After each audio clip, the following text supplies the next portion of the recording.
מכירים את החבר שעכשיו נכנס בכל הכוח לחדר כושר? איזה מעצבן החולמניוק הזה.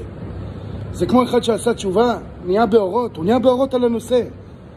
אתה בא לך שחיתות, בא לך לעשות ארוחה, המבורגרים, טבעות בצד, צ'יפס, שתייה, אתה מזמין ליטר שמן קנולה, אתה אוהב שחיתות, והוא מטיף, חלבון, ברזל, לא סדיר, משקולות, גב אחורי, יד אחורית, הליכה, אירובי, קלוריות.